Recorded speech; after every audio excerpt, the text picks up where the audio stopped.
putrefacción en los medios y en los comunicadores, pues de décadas y décadas. Y muy delicado ha sido porque gracias a yo diría que finalmente es un poder, o sea, llega a terminar siendo eso, es un poder. ¿Por qué es un poder? Porque ejerce, a final de cuentas, comportamientos, reacciones y cualquier tipo de manifestaciones sociales en nuestro entorno. Entonces, por supuesto que sí es un poder, porque sí penetra en las mentes y en los, pues podríamos decir, distintas acciones de los seres humanos, lo cual es muy delicado y lo cual yo, por supuesto que no estoy a favor de la regulación de la expresión, pero sí creo que estoy a favor de la mesura, del profesionalismo en el momento de que nos convertimos en emisores, de la ética, de la moral, del análisis, del razonamiento, y eso es lo que creo que, a final de cuentas, durante ya décadas, pues estamos padeciendo y se ha convertido al contrario en un ejercicio para muchos de falta de ética, de falta de moral, de falta de valores, de falta de análisis, de manipulación, de sumisión, de tantas y tantas cosas que sí nos han dañado profundamente. ¿Por qué? Porque a final de cuentas una sociedad mal informada o desinformada termina siendo una sociedad tomando muy malas decisiones. ¿Por qué? Porque si tú obtienes una información equívoca y errónea o manipulada, terminas tomando muchas veces caminos incorrectos. Y les voy a poner un ejemplo muy coloquial, ya saben que a mí me gusta como explicar de una manera analógica para que se entienda qué tan grave es este tema de la manipulación de la información. Bueno, pues ustedes imagínense que de pronto están en un edificio, vamos a decir, de unos 50 pisos y el edificio está lleno y entonces en el edificio hay altavoces y la persona que maneja los altavoces pues trae problemas personales muy fuertes y quiere como causar un caos porque siente que lo van a correr. Y entonces por medio de los altavoces agarra y dice, atención, atención, el edificio se está quemando, salgan todos, corran, se está quemando inmediatamente, fuego en el piso 5, fuego en el piso 10, fuego en el piso 15. Y entonces todo el mundo sale sin ningún tipo de protocolo de seguridad y se va en las malas decisiones que hacen este tipo de mala información y de desorganización en la información y de manipulación y terminan saliendo como hordas y se pisan unos entre otros y resulta que no había ningún fuego en el edificio, pero morían miles y miles de personas aplastadas en las escaleras por salir, porque aparte de esta persona en los altavoces les decía que no podían usar los elevadores, porque los elevadores pues ya estaban incendiados y aparte, como saben, en incendios y temblores normalmente se recomienda no usar los elevadores. Se dan cuenta de lo duro que es recibir una información equívoca, errónea, manipulada, con dolo, a modo, simulada, puede causar estragos gravísimos en una sociedad. Pues lo mismo con nosotros. Toda la mala información que nos han dado durante todas estas décadas nos han hecho hasta votar equivocamente, nos han hecho hasta escoger a nuestros líderes equivocamente. ¿Por qué? Porque pues si manipulan, vamos a decir, en los sexenios anteriores, a los medios de la manera en la que lo hacían, y era a final de cuentas un negocio de toma y daca, ¿no? No es que, ay, los medios, pobrecitos, vivían amenazados y manipulados por la estructura del poder del gobierno y entonces tenían que hacer lo que ellos decían. No, claro que no. Los medios chantajeaban, los otros pagaban y viceversa. Los otros chantajeaban, los medios informaban para no tener que tener problemas. Entonces, a final de cuentas, era una relación, y puedo decir, muy viciada, viciosa y maliciosa. ¿Qué sucede? Que se quedó como tantas décadas, se quedó esta forma de comunicar o de desinformar, pues que a final de cuentas acabar con un sistema que es el antisistema, sí, de la información, es muy, muy difícil. Y hay que reconocer que esta gestión de la transformación, pues se ha dedicado en cuerpo y alma no a querer de alguna manera callar voces, porque ha hecho todo lo contrario. Creo que vivimos una de las épocas de mayor libertad de expresión que hemos tenido en nuestro país. El tema es que dejó de financiar lo que otras administraciones financiaban y daban muchísimo dinero del erario público, que a final de cuentas era dinero de todos nosotros como población, y era entregado a los medios con tal de que nunca supiéramos la verdad histórica de absolutamente nada. O sea, había una masacre en el país y la disfrazaban. Pasaba un accidente y lo disfrazaban.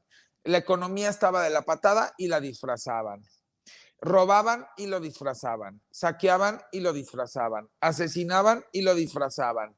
Y total que todos vivíamos en un mundo, vamos a decir, de mierda disfrazada de chocolate. ¿Por qué? Porque todos pues prendíamos de alguna manera la televisión o veíamos un periódico o la radio y como todo estaba controlado y manipulado entre estos medios muy poderosos y el gobierno, pues no había manera de saber la verdad. ¿Y cómo? Pues por medio de la lana, ¿no? Y de la misma manera, pues el chayote.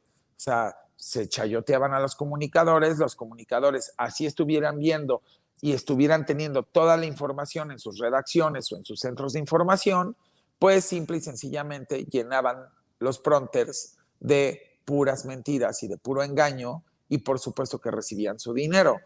¿Y cómo lo hacían? Pues habían múltiples formas de recibir su dinero, por partidas secretas, por partidas que se daban que de alguna manera desde la presidencia se tenían y se podían repartir. Y pues así es como de alguna manera se manipulaba y se manipulaba. Bueno, ya lo vimos que había escritores y podríamos decir intelectuales, porque pues para mí no tiene nada de intelectuales, que les pedían libros a modo, o sea, les encargaban libros como para reafirmar la historia o como para, podríamos decir, acreditar las gestiones anteriores y pues hazme un libro y pues te doy una lana y después el otro, pues sí, pero pues apóyame porque andamos muy mal económicamente y te mando unas cartitas y te pido que nos apoyes y entonces te mando dinero. Y luego, entonces, pues esas personas intelectuales las vemos que se hicieron de casas preciosas, de bibliotecas lujosas, llenas de libros y libros y libros, en las cuales se jactan de tener atrás, sintiéndose como realmente hubieran sido Einstein o yo no sé qué, o Newton. O sea, ¿qué fueron? Podría yo hasta decir que más intelectual fue Steve Jobs. Miren nada más lo que dejó. Él sí dejó un legado también hablo de intelectuales modernos, ¿eh?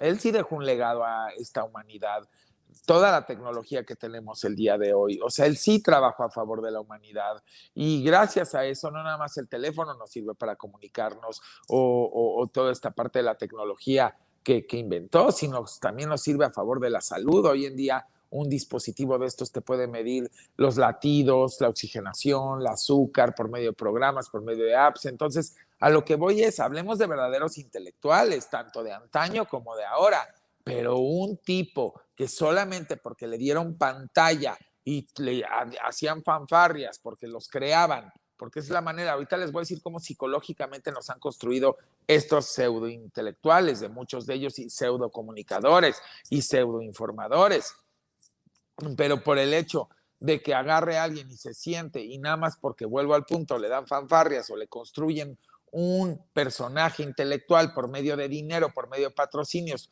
por medio de falsos premios, por medio de falsas cobas y de repente viene y les dice, yo les voy a decir de qué se trata, bla, bla, bla, bla, bla. ¿Le vamos a creer? ¿Por qué les creímos durante tanto tiempo? Pues porque vivíamos engañados, hay que reconocerlos. Y este es el momento en el que se le pone alfiler a la burbuja y se rompe con esta administración. ¿Y cómo se rompe? Pues cerrándole la válvula del dinero. Ni siquiera fue nada complicado. Simple y sencillamente el presidente había vivido los golpeteos durante décadas de todos estos pseudointelectuales, pseudoinformadores, pseudocomunicadores y pues sabía perfectamente bien cómo le podía agarrar y hacer una información más objetiva, verdadera, honesta, ética y transparente, pues cerrándoles la válvula del patrocinio burdo, ¿no? Del patrocinio burdo, de la compra burda de la información, de la compra burda de la difusión. ¿Cómo le hizo? Pues este genio, porque yo sí lo digo y de verdad es que es muy genio en la parte también de comunicación el presidente, y hace las mañaneras. Entonces, con las mañaneras, lo que les trata de decir a ellos es, uno, ya te cerré la válvula del dinero, pero dos, el que te va a dictar agenda soy yo, porque a final de cuentas, yo voy a hacer un foro en un diálogo circular donde tú vas a poder venir y me vas a poder preguntar y yo te voy a poder contestar. y esa es la agenda que se va a dictar, que se va a poder discutir en todo el país. La prueba es que todos estos pseudocomunicadores se quejan de las mañaneras, pero resulta que todos los días de su vida, de lo único que hablan y con lo que llenan sus espacios son de las mañaneras o de cualquier cosa que emita el presidente o el gabinete. ¿Qué quiere decir? Que a final de cuentas, hoy en día cambió la bolita. La pelota estaba en la cancha de los medios dictaban la agenda, los medios tenían el poder, los medios casi amedrentaban a muchos políticos también de si no me demandas tanto dinero, entonces voy a publicar esto. Ahorita les voy a platicar cómo era todo el sistema, porque es muy interesante. Bendito Dios, yo sí me lo sé, yo sí tengo todo el conocimiento de lo que pasaba en cada una de esas redacciones y de esos centros de información y tengo la forma de podérselos platicar, quizás por toda la vida haber sido un comunicador, estar en la parte también de alguna manera de medios, de marketing, de comunicaciones, y pues a mí no me pueden engañar, o sea, yo no soy ningún tonto y yo también no quiero que engañen a nadie.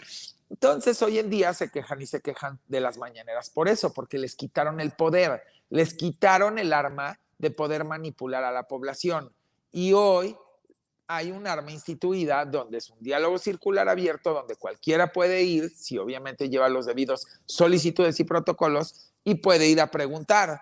Y puede finalmente cualquier individuo dictar agenda también en el país por medio de la pregunta y la respuesta, pero no manipulada, no inducida y no mangoneada. Entonces, yo tengo una brillante, bueno, voy a decir idea, ya no brillante, pero yo le diría a todos estos, a López Dóriga, es más, lo reto, López Dóriga, Loret, todos los que se quejan de las mañaneras, Alarraqui, que han dicho 20,000 cosas de las mañaneras, Riva Palacio, Aguilar Camín, Zuckerman, bla, bla, bla, bla, y todos los demás, los reto a que a partir del lunes no hablen una sola palabra de las mañaneras, no hablen una sola palabra del presidente. A ver si pueden. A ver si pueden hacer periodismo sin necesitarlo a él, porque se cuelgan del presidente, ¿eh? Ustedes están colgados del presidente, porque todos los días así lo estén criticando y podría decir varios de ustedes insultando, se están colgando de la fama del presidente, se están colgando de la gestión del presidente, se están colgando de la gestión del gabinete. A ver, hagan periodismo sin hacerlo. ¿Los reto? ¿Tanto se quejan? Ah, se me olvidó también Víctor Trujillo, por supuesto, perdón, es que le moví aquí. Se me olvidó también Víctor Trujillo, que también se la pasa diciendo que es un show premeditado y producido. A ver, ya no hables de las mañaneras, Víctor, ya no hables del presidente, Víctor, habla de otras cosas. ¿Por qué no te pones a hacer un verdadero análisis político, socioeconómico, de alguna manera social, cultural? A ver, habla de otras cosas o habla de la historia, o por qué no te pones tanto. Oigan, tienen tanto para analizar, tienen, no sé, 80, 90, 100 años de historia y de todas las malas gestiones y de realmente abrir la verdad histórica de cada acontecimiento, que para qué se la pasan así. Porque no, ¿qué creen que somos tontos? Viven del presidente, comen del presidente, comen del gabinete. También Ciro por ahí, que pues también muchas veces y se queja y dice que es un show. Comen, viven del presidente y del gabinete, comen y viven de las mañaneras, comen y viven de cualquier tuit que quiera poner el presidente o el gabinete, comen y viven de toda la gestión. Entonces yo lo que digo es, si ya comen y viven de ellos, pues un poquito de agradecimiento y de objetividad, ¿no? Porque pues si no como, o sea, me quejo, pero al mismo tiempo me cuelgo de eso y vivo de eso. Entonces yo les haría una pregunta, Víctor Trujillo, si la mañanera es un show premeditado y un show y un circo y todo está inducido, entonces si tú haces tu show en base a las mañaneras y en base a lo que se dice en ese foro y en base a lo que sucede en el gobierno, que también dices que el gobierno es un show, porque lo has dicho 20,000 veces, y tú tu show lo haces, todo tu contenido en base a eso, entonces, ¿qué sería tu show? ¿El show del show